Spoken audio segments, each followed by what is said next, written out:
Hey guys, welcome to Quickfix Guitar. My name is Aaron. If you're a returning viewer or subscriber, thank you very much for coming back. Appreciate the support. However, if you are new here, let me tell you all about what I do here on the channel.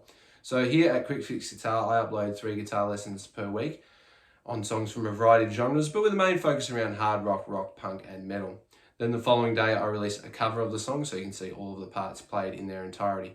I also do review the odd piece of gear from time to time, guitars, pedals, amps, you name it, I love chatting about it. So if all of that sounds interesting to you, please consider hitting the subscribe button, hit the bell notification so you don't miss a single upload. Also, feel free to give the video a like at any stage throughout while you're watching. That really helps out with the channel. With that being said, let's jump into the lesson. All right, lesson time, Satellite by the Sex Pistols. A bit of a forgotten B-side from the Sex Pistols.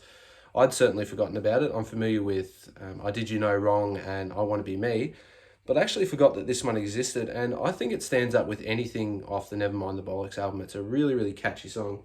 It's actually really, really simple to play as well. So the lesson shouldn't take too long for this one. So for this one, we are on the bridge pickup and we're in standard tuning. And the intro riff is just an A power chord. So A string open and barring on the D and the G at the 2nd fret, and he just strums his way through it.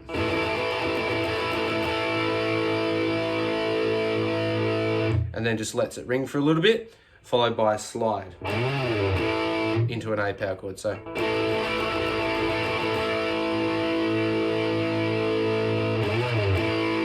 and then we're into the intro riff slash the verse riff, okay? So it's just an A to an F sharp to a D, just like that. So he sits on that A,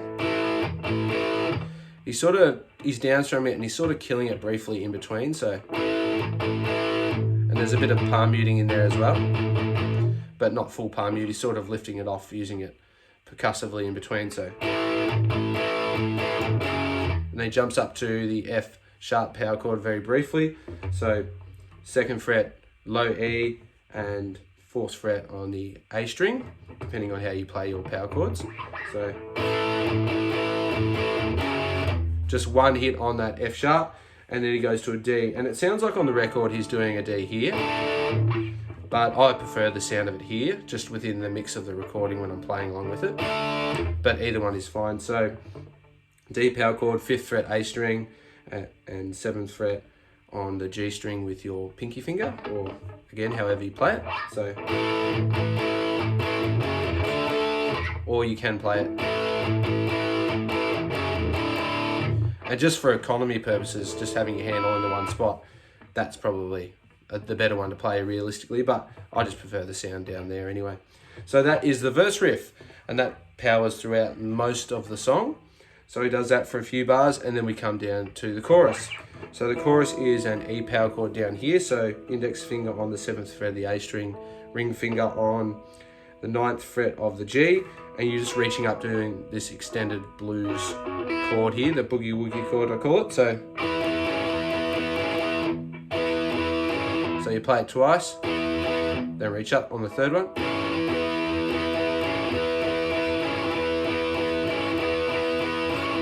Just like that. And this one's an easy one because you follow along with Johnny Rotten's vocals, because he says, I love you, and then goes up to the E. So what he's doing there is he's sliding down to a G power chord, into an F sharp, and then back to the E.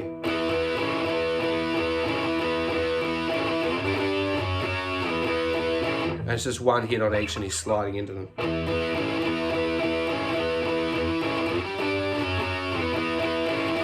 He does that a few times, and then we're back to the verse. So he does that a few times, 2 times through, I think, and then on the 3rd time through, it changes slightly. There's like a little bridge section, so it's still doing the regular chorus, comes out of the verse.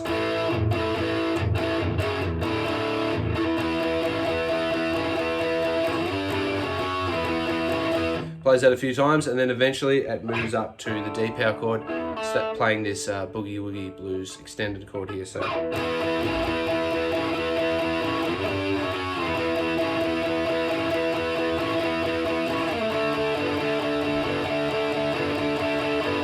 just like that, okay? So it's exact same as the E, but instead we're playing the D power chord here. So index finger on the 5th fret of the A string, ring finger on the 7th fret of the G string, and reaching up to the 9th on the G with our pinky finger like that. So it plays that for a few bars, and then it goes back to the verse riff, and there's the first little solo, and it's, I wouldn't even call it a solo, it's just like a little rhythm piece here. So it goes back to the verse, the A. So you can go back and play the A, and then we'll quickly come down here and grab some double stops on the G and the B on the 7th fret, and all he's doing is he's bending it up and then back down.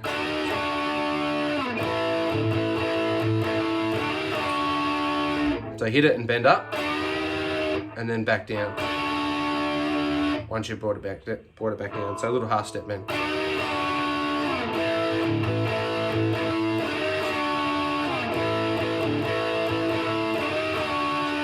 It does a few of those. Really, really simple. It's just bending up, bend it up, and then back down. And as soon as it's back down, you strike it one more time.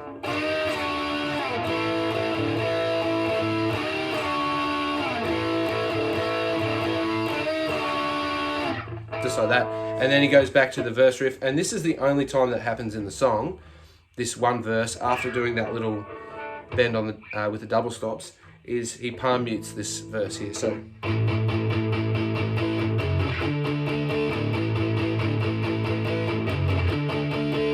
and this is where I think it sounds better with that D power chord here instead of muting it, doing the palm muting here. It just sounds not quite as good, I think.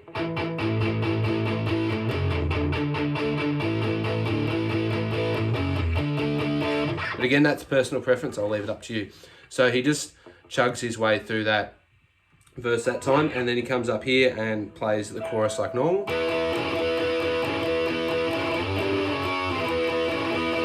Does that, goes back to the verse another time, comes back to the chorus, and then we have the solo towards the end of the song.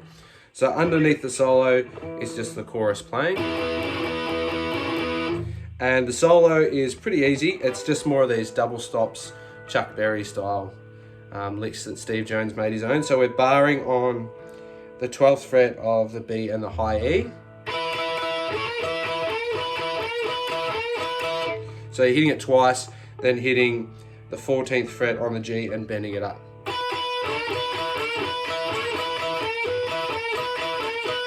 So he does that a few times, and then he changes it up slightly in the middle of that little passage, and he starts to...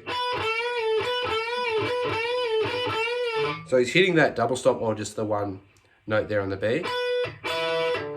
And then he's bending the 14th up, but then releasing it back down to the original note. So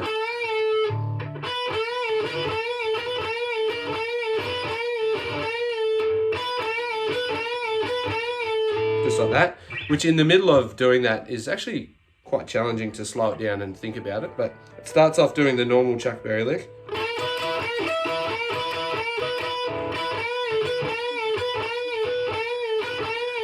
Does that a few times, and then he goes back into the regular Chuck Berry style lick.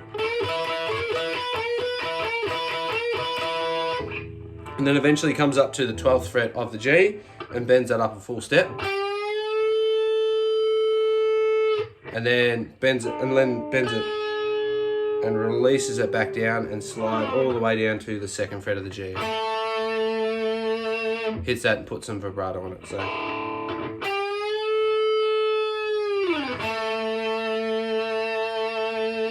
And then just hangs on that note for a bit. So it should sound like this. Sorry, wrong spot.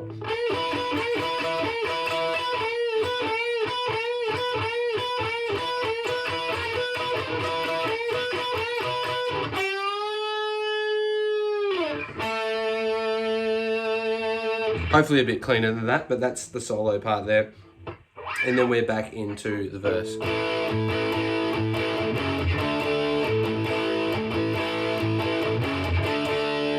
And it just stays on that verse right until the end of the song, and then finally it finishes with the same as the intro riff, with just an A power chord strumming his way through it.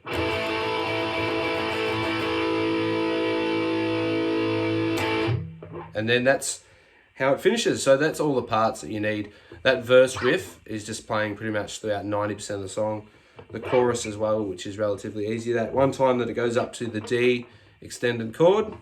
We have that first bridge solo, which is just bending those double stops. We have the solo down here at the 12th fret, which is relatively easy as well. But that's all the parts that you need to play Satellite by the Sex Pistols. And there you have it, guys. That's how you play Satellite by the Sex Pistols. Bit of a forgotten tune of the Sex Pistols, but could easily sit on the Nevermind the Bollocks album, in my opinion. It's a fantastic song and it's really, really catchy. So hopefully you enjoyed the lesson. If you did, please consider hitting the subscribe button. If you haven't already, hit the bell notification. As I mentioned, I upload 3 guitar lessons per week. Feel free to give the video a like as well. That really, really helps out with the channel. Check out the pop-up playlists that are popping up all around here. Don't forget to check out the Nevermind the Bollocks playlist, which is going to teach you all of the songs from front to back, solos, rhythm, everything, including the B-sides. Feel free to comment down below. Have you heard of any other B-side Sex Pistols songs that maybe no one else has ever heard of? Maybe I haven't heard of. I'd love to hear of some more. With that being said, hopefully you enjoyed your quick fix, and I'll catch you in the next video. Catch ya.